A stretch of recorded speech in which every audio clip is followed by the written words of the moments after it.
I'm not sure where to start. I guess the easiest thing is to say, I have been having nightmares. The nightmares started after the Caribbean. I dismissed them at first because we had seen horrific things on the island, but they persisted. We live on razor's edge and in moral ambiguity. Compound that with what harm we've done. How could we all not have nightmares? Seriously, you're spooked by your dreams? You need to learn to separate the voices in your head from reality. Get control of yourself. Your dreams and nightmares are just your mind working through issues in stories and voices in your subconscious. You're probably taking them too literally. It's normal to feel emotional about all the stuff going on, never mind our real-world dangers. Your subconscious is telling you who we really are.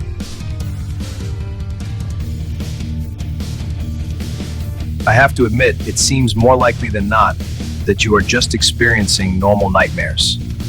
It's reasonable to me. How could you not have nightmares? We have seen and done a lot of terrible and terrifying things. Nightmares seem like a low cost for surviving everything. I predict many more nightmares ahead. I have had scary dreams too. I've had nightmares. Mine are always about me falling forever down into the abyss like I am damned to hell.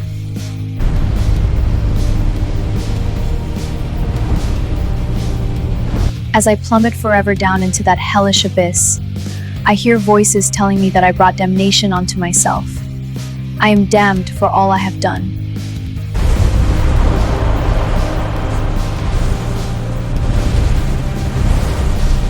I just have to ignore it and figure it's me feeling so guilty about everything. I killed people. Even if in self-defense, I killed them.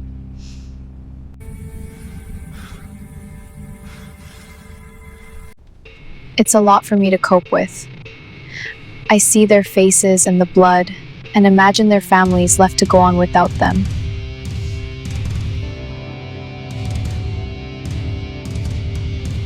It's so close to breaking me.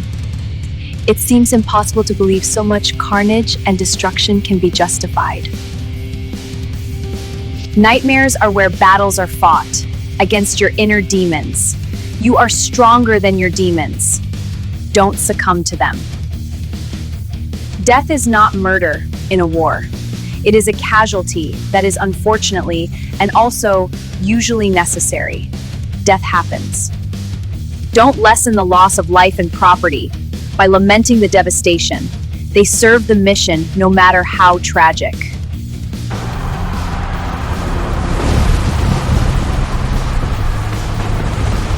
Be a soldier. Banish your doubts and worries about actions on the battlefield. Otherwise, our future missions will become impossible. We all have nightmares. Okay, so what? Are we supposed to have a self-help group now? Let's focus on my dad's nightmare, please. I'm all for working through emotions and psychological issues, but we're in the middle of our mission. If his dreams relate, let's listen. Dad, Rick, please continue. Tell us about your nightmares.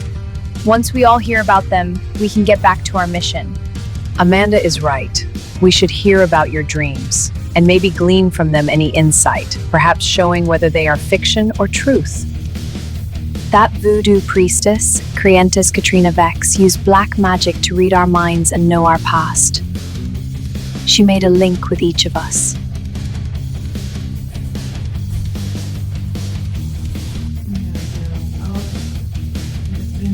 She may have opened a connection to supernatural celestial forces, and to Rick, or any of us for that matter. It may explain Rick's nightmares. We should study Rick's dreams to understand what they may mean. There may be valuable information in his nightmares. Rick, please share more from your nightmares.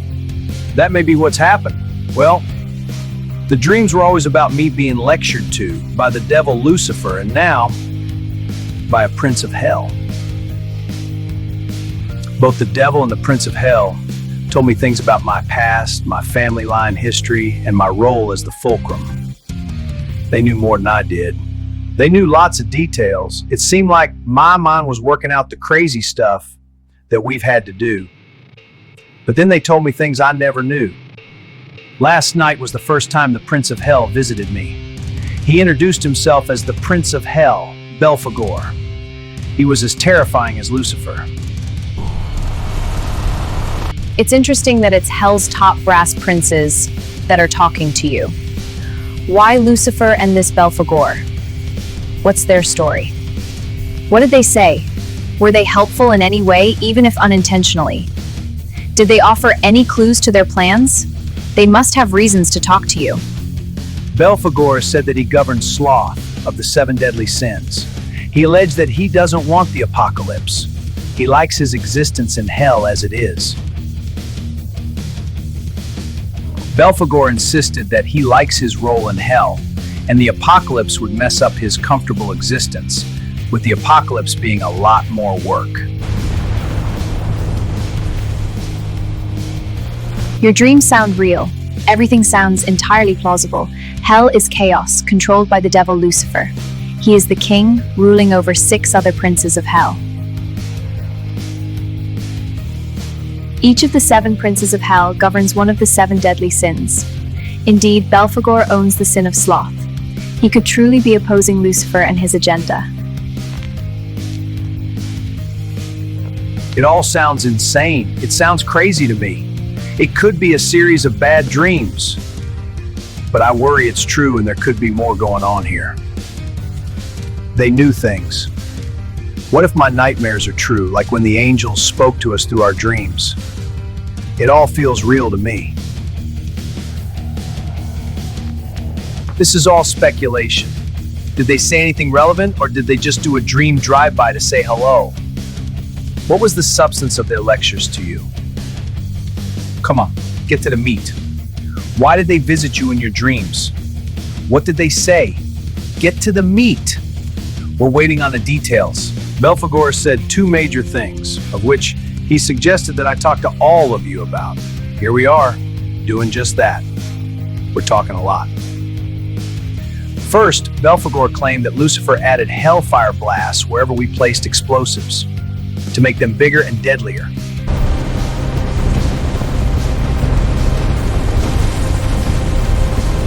What? How could the devil do that? You're saying Lucifer knew what we were doing everywhere and amplified our bombs? Well, amped or not, we pulled the trigger and detonated the bombs. Maybe the destruction would have been less, but we're still guilty. We can't ever excuse ourselves of our role in so much death and destruction, even if it had to be done. Killed so many people. Bob's right. We are guilty of horrible things. There's no escaping the truth of what we did. We have done a lot of bad, even if we did them for good. Let's continue what Belphegor had to say. He said Lucifer had a goal in magnifying the explosions and consequential death. Lucifer had a plan.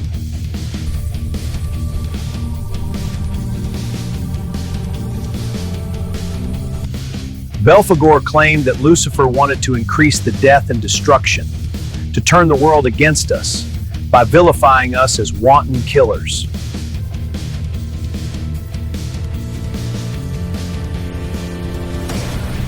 He said Lucifer wanted us to feel that our actions were even more vile than we already thought they were. Lucifer succeeded.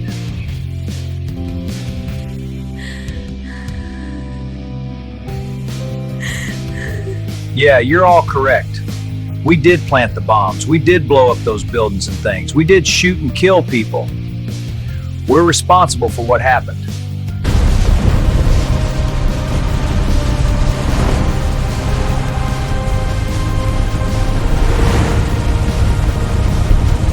We are guilty of murder and causing mayhem. We will be judged by heaven if we were justified and forgivable in the eyes of God and heaven. We're not responsible for all of the death and destruction. In the end, we are still guilty, even if Lucifer made things worse. We're guilty, for sure. We are all very sorry for what happened and accept it was part of our mission for God. And we seek God's forgiveness. Praying is all we can do. We have a mission far greater than individual lives or even thousands of lives. We're saving billions of people. Saving humanity is more important than individual losses. We are serving God and are part of His plan. It is impossible to know the complexities involved, so we must simply do our best and carry on. When did all this self-doubt and moral ambiguity become such an anchor to our commitment to the mission? Turpitude is hurting us in a big way. We can't let anything jeopardize our mission, including making ourselves feel bad and declaring we're guilty of crimes and cruelty. This is a war against evil, and in war, casualties and destruction happen. Learn to let it go. It's the way of the soldier. Learn to live with it.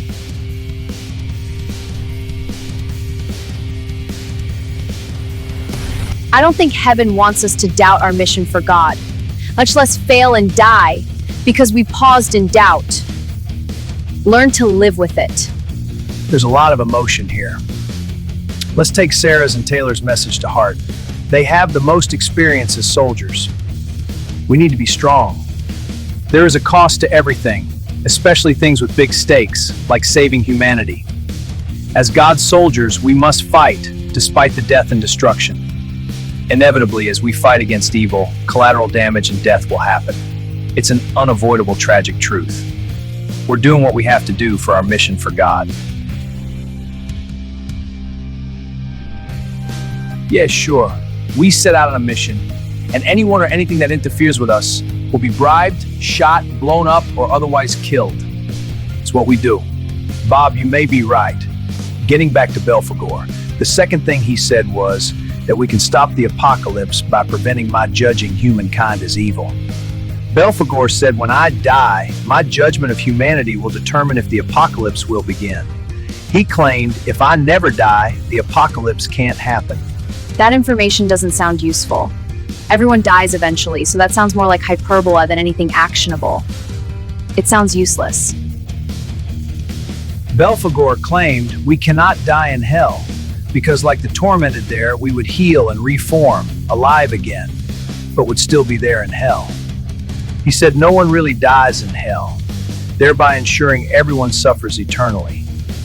They are lifeless for a bit, but they are not dead. We can be struck down lifeless, but not be dead. We would revive and carry on like a video game. It's an intriguing idea with infinite possibilities. Even if that were all true, we're not in hell. So eventually you are going to die. We're all born and we all die. Period. How do you think this affects us? Belphegor claimed that we can make a difference in hell by waging war against the devil and the princes of hell. He offered help from dissident demons. Instead of Lucifer unleashing hell on earth, we'd be unleashing God's wrath from earth onto hell. It will be epic. We can hit the devil where he lives.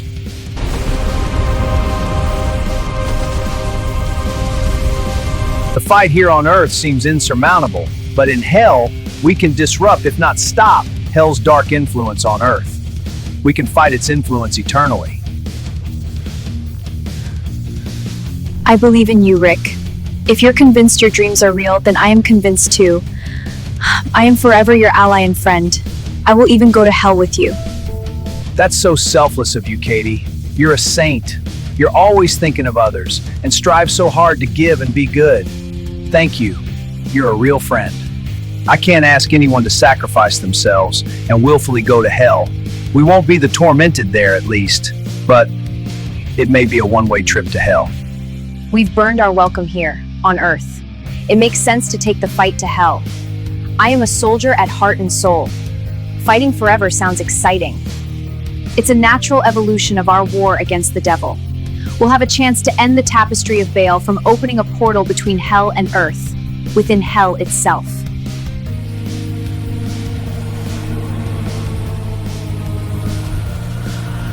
It does seem like a good insurance policy against your judging humanity as bad. and damning everyone and everything by starting the apocalypse. We would be fighting a war in hell forevermore. Well, I suppose we would only fight until we stopped the devil and the princes of hell from their relentless assault on Earth. We can hit hell and its plans hard. I never imagined that I would say this, but I choose to go to hell to save humanity. I have to go to hell.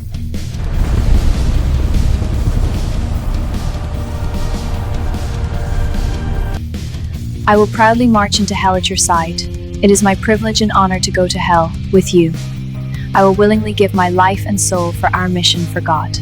Jesus sacrificed himself for mankind. I will do the same without pause. I will go to hell with you to save humanity. It is my duty as a servant of God. Thank you, Sarah. It will be a true blessing to have you as my friend and ally in hell. With your help, we will make hell rue their attack on humanity. In hell, we will also search for, find, and rescue Sarah's father. Whether he's in hell as the tormented or as the living, he's in hell either way.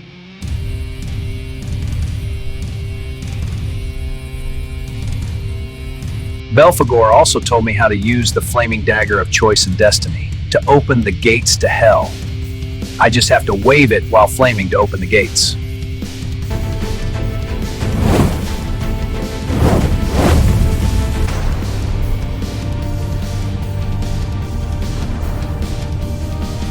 It seems suspicious. You have the key to the gates to hell, and a devil wants you to bring the key along with the devil's soul-draining crown and the hammer of destruction.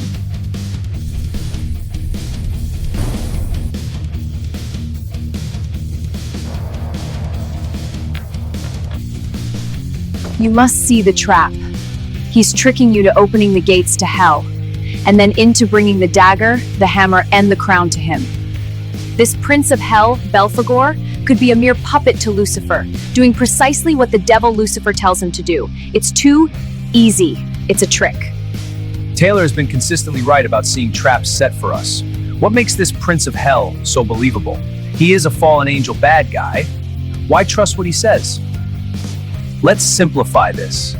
Prince of Hell Belphegor conveniently shows up and says a bunch of stuff you want to hear that coincidentally benefits you and him. I think Taylor may be right.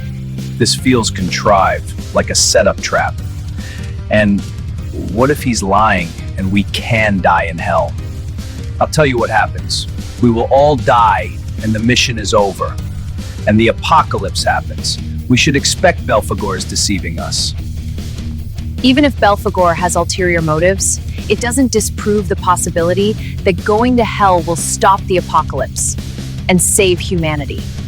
I will take the risk myself and believe that I can't die in hell. I will go to hell and continue our mission for God to save humanity from the devil. Trap or not, we're in too deep now. I will also go to hell with you. We're bonded forever. We will wage war against the devil together. Belphegor also said, the gates to hell are under Vatican City, where they have Cain's goblet of immortality stored. We can claim it for silver at the gates to hell.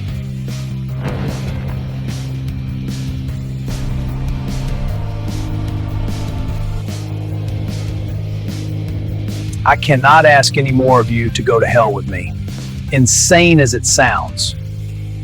If it proves true, we will have a tough choice to make. When we get to Cain's goblet, each of us will have to decide to go willfully to hell for all eternity, or live out your life here. I would love as much help as possible to wage war against the devil, but our fight could literally be unending for all eternity. Maybe we can really save humanity by bringing the fight to hell. Going to hell is both a sacrifice and an act of faith. I don't like it, not one bit, but I am committed. I will also willingly go to hell to save humanity. I'm in. I don't want to go to hell, but the apocalypse is way worse. If Tushar will go to hell, then I will go to hell too. God bless us, please. That's a fair plan, Amanda. You should only do what your heart and soul tell you to do. We'll hear from Tushar as soon as we rescue him. No one needs to decide or answer now. There's no urgency. We still have to get the hammer of destruction from Prion Biotech.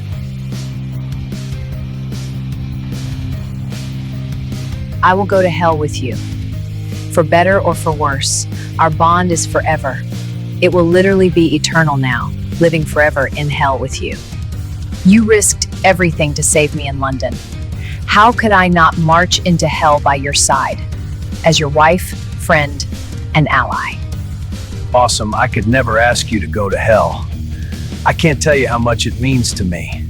We can endure anything together, even hell. You are all truly the best people in the whole world. Thank you so much, for me and for humanity. The GTeam is going to hell.